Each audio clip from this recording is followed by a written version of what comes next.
Ok, buenas tardes, profesor y compañeros. Nosotros vamos a dar el tema de crisis tiroidea y cómo exedematoso. Los integrantes del equipo soy yo, su servidor, Brian Omar García Herrera, mi compañera Mariana y mi compañera Montserrat.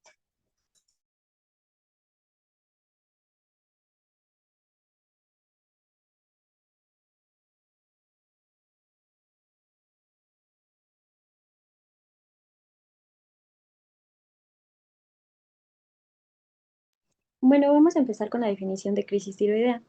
Esta se va a catalogar como una emergencia médica que va a consistir en un agravamiento extremo de los síntomas de un hipertiroidismo. Esta va a ser una complicación poco frecuente, pero si se da va a llegar a ser muy grave. Y pues de un hipertiroidismo no diagnosticado previamente o por un tratamiento inadecuadamente, normalmente estas son las causas comunes. Va a ser más común en mujeres y 1 a 2% de los casos de esta crisis tiroidea se van a dar en pacientes con hipertiroidismo y va a tener una tasa de mortalidad del 20 al 30%. La siguiente, por favor. Ahora, de acuerdo a las causas, esta va a tener múltiples, principalmente su principal causa va a ser por la enfermedad de Graves. También puede llegar a ser por adenoma tóxico o bocio multinodular tóxico, por carcinoma tiroideo hiperfuncionante, adenoma hipofisario productor de la hormona estimulante de tirosina, por un estroma ovárico o teratoma, una mola hidatiforme secretora de la hormona gonadotropina coriónica humana. Y normalmente estas causas pueden llegar a ser con hipertiroidismo o sin hipertiroidismo. La siguiente, por favor. Ahora, la fisiopatología va a corresponder con la liberación súbita y excesiva de varias hormonas tiroideas, que va a ser consecuencia de una respuesta exagerada del organismo a a la elevación de T4 libre en sangre. Así se va a producir un aumento en el metabolismo energético que va a corresponder con el aumento de la actividad del corazón, tubo digestivo, alteraciones en sistema nervioso autónomo, principalmente igual sistema nervioso central, y una mayor producción de calor por parte del organismo. La siguiente, por favor.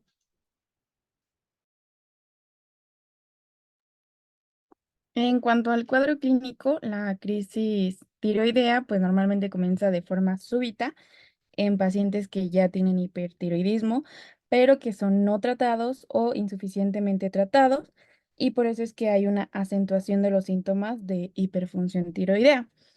En cuanto a este cuadro clínico, pues tiene una triada que es hipertermia igual o superior a 38 grados, taquicardia, alteración del estado mental con agitación severa. En cuanto a las digestivas, pues presenta náuseas, vómitos y diarrea, al igual que disfunción hepatocelular con ictericia o abdomen agudo. Igual en las cardíacas va a presentar algunas arritmias, lo que nos va a dar también taquicardia sinusal, fibrilación auricular, taquicardia supraventricular y extrasístoles, ventriculares, perdón. También puede presentar hipertensión sistólica y con esto agravar la insuficiencia cardíaca. En cuanto a las neurológicas, va a presentar agitación, delirio, psicosis, también puede llegar a estupor e incluso coma. También una debilidad generalizada, miopatía proximal, temblor fino distal, mioclonías, corioateosis y hiperreflexia. En algunos pacientes también llegan a presentar la piel roja, caliente y húmeda con signos de deshidratación. También puede llegar a existir la presencia de bozo o ya pues por el hipertiroidismo y con esto sopló a la auscultación. También en cuanto a a los signos oftálmicos puede haber retracción palpebral, exoftalmos, oftalmoplegia o alguna alteración conjuntival. Eh, en raras ocasiones también pueden presentar postración, y con esto pues llegar al coma, como lo mencioné, y a esto es a lo que se le llama hipertiroidismo apático. La que sigue, por favor. Y en cuanto a los estudios de laboratorio, pues para empezar el diagnóstico es clínico y después hacemos los laboratorios donde el hipertiroidismo primario vamos a encontrar la concentración de TSH disminuida y esto como consecuencia de la retroalimentación negativa porque hay una mayor hormona tiroidea. En el hipertiroidismo secundario, pues la TSH va a estar elevada por una mayor producción de la hormona tiroidea por parte de la hipófisis. También va a haber, bueno, en cuanto a la crisis, la TSH puede estar baja y la tiroxina libre elevada. Otro caso puede ser la TSH baja y la trillodotironina libre también elevada. Otras pruebas que se realizan es la cuantificación de anticuerpos contra tiroideos que se realizan si se sospecha de enfermedad de Graves y estos son anticuerpos contra tiroides, es decir, la tiroidoperoxidasa o la tiroglobulina. También tenemos que valorar otros aspectos, como por ejemplo valoración de electrolitos, glucosa o funciones del riñón y del hígado, para poder identificar alguna causa que esté coexistiendo. En cuanto a la valoración de electrolitos, esto puede ser porque haya una hipercalcemia leve o un aumento de fosfatasa alcalina. También muchos pacientes llegan a presentar hiperglucemia y bueno, sí, muchos pacientes hiperglucemia y también tenemos que checar las enzimas del hígado por por lo mismo hace que se aumente su concentración. La que sigue, por favor. Igual en el diagnóstico incluimos los estudios imagenológicos que incluyen la radiografía de tórax, incluso una tomografía computarizada. Esta pues sin medio de contraste para poder descartar si hubo una infección que fue lo que haya desencadenado esta crisis. En algunos casos también se llega a hacer un ecograma de tiroides con Doppler y esto para poder conocer el tamaño de la glándula, su vascularización o si llega a haber presencia de nódulos. También se puede hacer un gamagrama con yodo para poder ver cuánta captación hay del yodo radioactivo. Incluso esto se puede ver después de 1 a 2 horas después de administrarlo. Y otro estudio sería el electrocardiograma, que nos va a reportar una taquicardia sinusal y una fibrilación auricular. También pueden llegar a detectarse contracciones ventriculares prematuras o algún bloqueo cardíaco. Las contracciones auriculares prematuras y van a incluir también un aleteo auricular. La que sigue, por favor. Bueno, respecto al tratamiento, lo ideal aquí es primero la crisis tiroidea, pues es una emergencia médica, ¿no? Es como que la parte exacerbada de un hipertiroidismo. Y entonces, como tal, se tiene que dar el tratamiento direccionado a eso. Entonces, con respecto a eso, se tiene dos tipos de tratamiento, el tratamiento inicial y el tratamiento posterior o el tratamiento de seguimiento. ¿Ya qué se refiere con esto? El tratamiento inicial es el que se va a dar cuando el paciente te llega a urgencias. Y el tratamiento posterior o de seguimiento es una vez que controlamos todos los síntomas con el que el paciente llegó a urgencias y con el que vimos en el cuadro clínico, entonces pues ya tenemos pues el ajuste de estos fármacos, algunos se van a suspender, algunos son gradualmente y algunos se van a reducir y se van a mantener. ¿Cuáles son uno de los fármacos que vamos a dar de manera inicial para quitar o reducir los síntomas con el que el paciente llega a urgencias? Pues bueno, son beta bloqueadores, tionamidas, yodo y glucocorticoides principalmente. Dentro de los beta bloqueadores, pues principalmente tenemos de toda la familia de beta bloqueadores, se prefiere la betalol. Las tionamidas, pues tenemos dos opciones. Eh, tenemos bueno, pues vamos a pasar a las diapositivas. Entonces, tenemos de los beta bloqueadores, tenemos el propanolol, perdón. Y esta principalmente va dirigido a controlar la frecuencia cardíaca, pues esos pacientes llegan con una taquicardia muy, muy, pues sí, exacerbada. y una presión arterial sumamente alta, ¿no? Entonces, ¿y esto por qué se da? Bueno, el propanolol, en su mecanismo de acción, lo que tiende a hacer es que en dosis altas va a inhibir la conversión de T4 a T3 y esto pues, también inhibe la desviolasa tipo 1. Entonces, pues va a ayudar a controlar la frecuencia cardíaca y por lo regular se da de 60 a 80 miligramos por vía oral cada 4 o 6 horas, ¿no? Si es que el paciente lo tolera o si no se va a dar, se prefiere algún otro beta bloqueador por vía intravenosa. Dentro de las tionamidas, como ya lo había mencionado, tenemos dos tipos. Tenemos el propiltiuracilo y tenemos el metimazol, perdón. No hay que confundirlo con el metamizol, que es un AINE. Y estos, pues bueno, se van a dar por diferentes dosis. Su principal vía o bueno, mecanismo de acción es que van a bloquear la síntesis de nuevo de la hormona tiroidea entre 1 a 2 horas después de su administración y bueno, esta igual se pueden dar en diferentes dosis, ¿no? Y bueno, según la bibliografía que consulté, se prefiere una sobre otra según sea bueno, según sea el efecto que estemos buscando. Por ejemplo, aquí dice que se prefiere el propiltiuracilo sobre el metamizol, ya que disminuye la conversión de T4 a T3 y bueno, en un 45% en las primeras 24 horas disminuye los niveles de T3, ¿no? En comparado con el metimazol. Esta se da en una dosis de 200 a 250 miligramos cada 4 horas.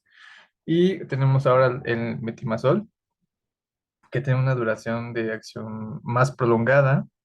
Y la ventaja de esto es que después del tratamiento de inicio, si se mantiene, o bueno, vamos bajando la dosis y vamos manteniendo al paciente, pues después de semanas del tratamiento, pues va teniendo tratamiento de sostén, va manteniendo las concentraciones de T3 más séricas en comparación con el propiltiuracilo, ¿no? Las dosis pues son más bajas, son 20 miligramos por vía oral cada 4 o 6 horas. También tenemos que dar yodo junto a los betabloqueadores y las cionamidas. Conforme al yodo, tenemos que estas bloquean la liberación de T4 y T3 de la glándula. Y bueno, estas soluciones suelen irritar un poco el tracto gastrointestinal, ¿no? Aunque no se han reportado como tal melenas o rectorragia o algo por el estilo, se suele dar con alimentos. Entonces, pues tenemos solución de Lugol o yoduro de potasio y esas se tienen que dar disuelto en gotas en alimentos, ¿no? Por ejemplo, aquí nos dice la presentación, pues es en gotas, ¿no? 5 gotas o 10 gotas son 50 miligramos, que son equivalentes a 50 miligramos. Y bueno, se da en vía oral cada 6 horas. Y también tenemos 10 gotas de solución de Lugol, este, por vía oral 3 veces al día, ¿no? Entonces, pues bueno, lo importante aquí es que tenemos que diluirlo en alimentos o en bebidas. Y a su vez también tenemos que dar glucocorticoides, ya que esta tiene que reducir la conversión de T4 a T3 y pueden tener un efecto directo sobre el proceso autoinmune subyacente, si es que tiene, por ejemplo, la enfermedad de Graves. Y además trata la reserva suprarrenal limitada pues, potencialmente asociada. En este caso tenemos la hidrocortisona. Se prefiere dar la hidrocortisona en una carga primero de 300 miligramos y luego bajar la dosis a 100 miligramos por vía intravenosa cada 8 horas. En caso de que no se tenga hidrocortisona, pues se da dexametasona, ¿no? Entonces, estos son el tratamiento de manera inicial. En caso de, bueno, ya después se mantiene al paciente conforme van bajando los síntomas. Algunos fármacos se van quitando, algunos otros se tienen que ir quitando de manera gradual y algunos otros se quedan y se mantienen según sean los síntomas del paciente. Pero lo principal es quitar los síntomas con los que llega el paciente a urgencias.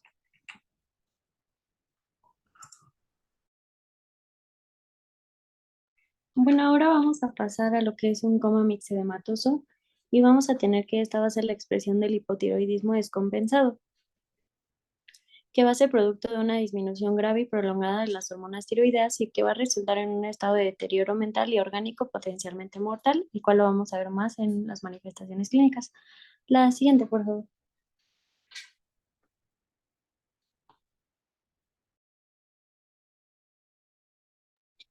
En cuanto a epidemiología, esta va a ser muy infrecuente, teniendo un valor de 0,22 a 1 por millón por año.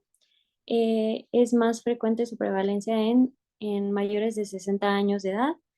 También más del 90% de los casos se da en invierno. Probablemente esto por las alteraciones del termostato relacionadas con la edad y la disminución de la producción de calor secundario al hipotiroidismo. Esta también va a ser más frecuente en mujeres y bueno, como factores precipitantes, como ya lo mencionamos, puede ser el invierno en los países con estaciones mayormente frías, estrés, infecciones, administración de depresores del sistema nervioso central o una suspensión abrupta de la suplencia con hormona tiroidea, como lo puede ser la levotiroxina. También vamos a tener que su primera comorbilidad asociada van a ser las enfermedades cardiovasculares y va a tener una tasa de mortalidad del 20 al 25%, que anteriormente era más grande, entonces es importante tener en cuenta los factores de riesgo y descartarlos. La siguiente, por favor.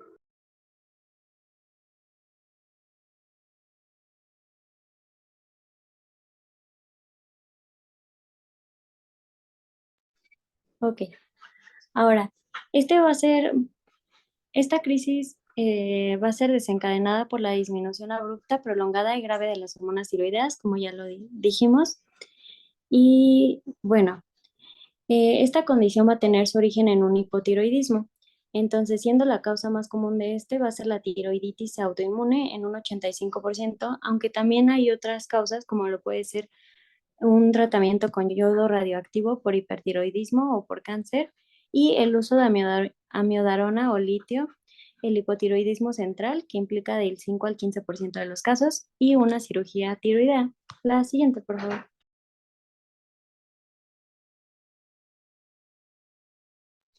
En cuanto a su fisiopatología, vamos a tener que este va a ser un síndrome en el cual van a estar implicados mecanismos neurovasculares adaptativos que van a estar presentes en el paciente con hipotiroidismo grave, que se van a perder como respuesta a un factor precipitante que va a causar una disminución anormal de la T4 y posteriormente van a producir una disminución de la T3 periférica a nivel intracelular.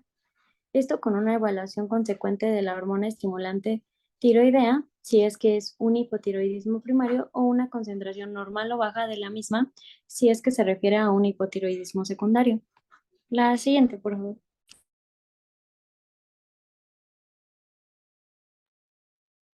En el cuadro clínico, pues los síntomas van a ser muy variables y también van a ser muchos, ya que el hipotiroidismo como tal, pues afecta a la función de todos los órganos y también muchas de las actividades de las vías metabólicas.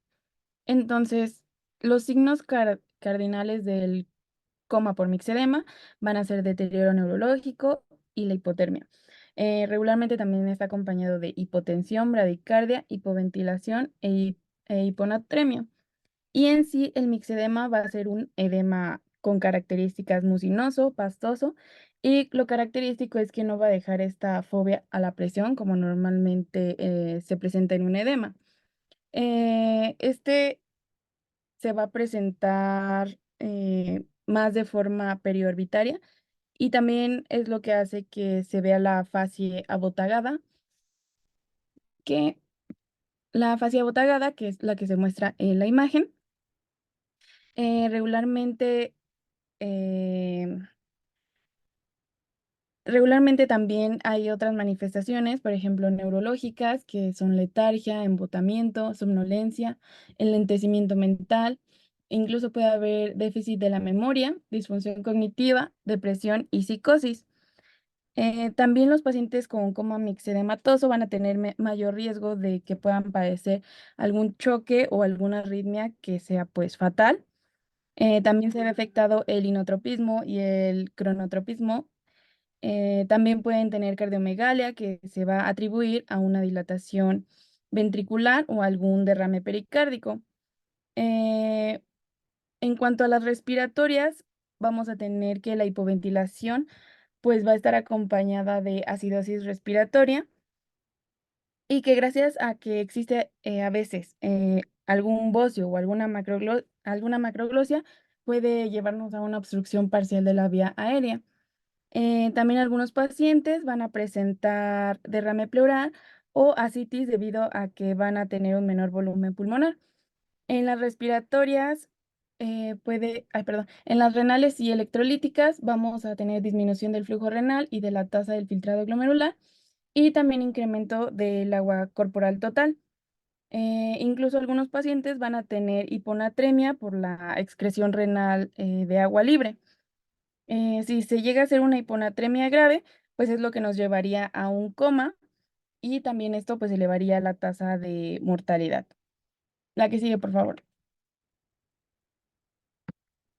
En cuanto a las gastrointestinales, pueden presentar anorexia, náuseas, dolor abdominal, estreñimiento, incluso también atonía gástrica o mala absorción, que son como síntomas más generales. Y en las hematológicas puede haber en un hipotiroidismo grave algunas hemorragias por el síndrome de von Willebrand, que se adquiere porque hay muy pocos factores de coagulación. La que sigue, por favor.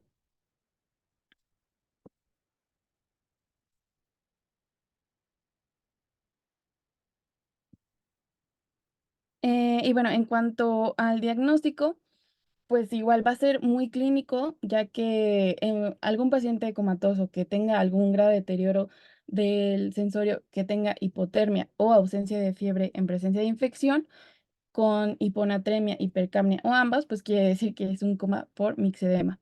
Y que tenga algunos antecedentes médicos que ya nos mencionaron los factores de riesgo. Y en la tabla también incluye algunos signos que nos podrían orientar a que es un coma por mixedema, donde incluye la termorregulación, algunos síntomas del sistema nervioso central, algunos hallazgos gastrointestinales o algún evento precipitante. Estos se evalúan y si tiene mayor a 60 puntos, pues es que claramente es un coma mixedematoso. Menor a 25 puede llegar a ser muy improbable de que tenga. La que sigue, por favor. Y en los estudios de laboratorio, bueno, ya nos los mencionan en la definición, que en cuanto al hipotiroidismo primario va a tener una TSH elevada con T4 y T5 baja, y en el secundario va a tener un TSH bajo y la T4 y T3 bajo. Algunos fármacos que interaccionan son amiodarona, litio, etionamida, interferona alfa e interleucina 2. Y algunas complicaciones o algunas características que puede llegar a haber es que haya anemia, hiponatremia, hipoglucemia e incluso hipoxemia, hipercapnia y con esto acompañado de acidosis metabólica y respiratoria. Y algunos complementarios van a ser el cultivo de sangre para poder descartar una infección, una tomografía computarizada de la cabeza y una punción lumbar para poder descartar hemorragia, apoplejía e infección. Y ya si todavía tenemos como dudas, algunas enzimas del corazón y en el electrocardiograma, donde se va a ver bradicardia y algunas ondas de bajo voltaje.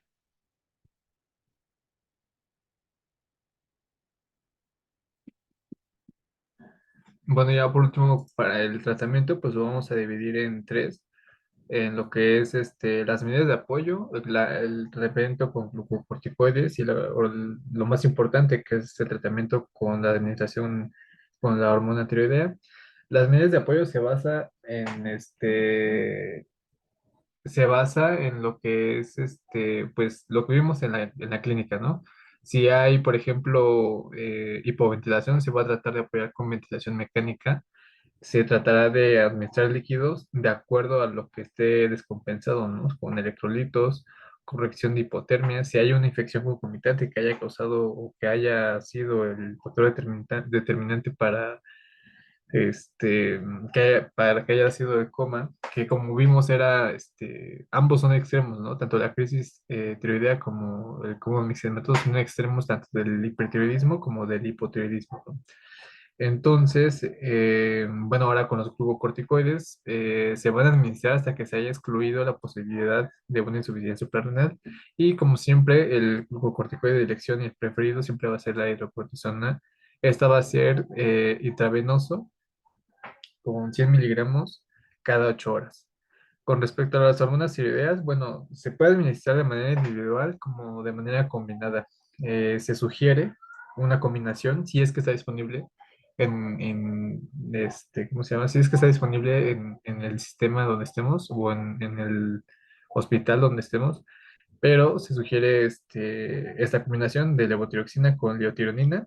¿Y esto por qué? Porque va a ser la actividad biológica de T3 va a ser más rápido y de inicio mayor, comparado si lo hacemos de manera, pues, si lo hacemos de manera individual, ¿no? Pero de lo contrario, pues tenemos la levotiroxina, este, 200 a 400 microgramos vía intravenosa, y de ahí lo vamos a ir haciendo de manera, lo vamos a ir bajando la dosis, ¿no? De 50 a 100 microgramos hasta que el paciente, lo vamos a ir bajando hasta que el paciente vaya tolerando la vía oral. Y después tenemos la liotironina, de 5 a 20 microgramos. Después lo vamos a ir bajando de 2,5 a 10 microgramos cada 8 horas hasta que el paciente pues pueda tolerar la vía oral igual. Y bueno, con esto terminaremos la exposición y quedamos pendiente a dudas en el grupo o en el grupo de Classroom. Gracias.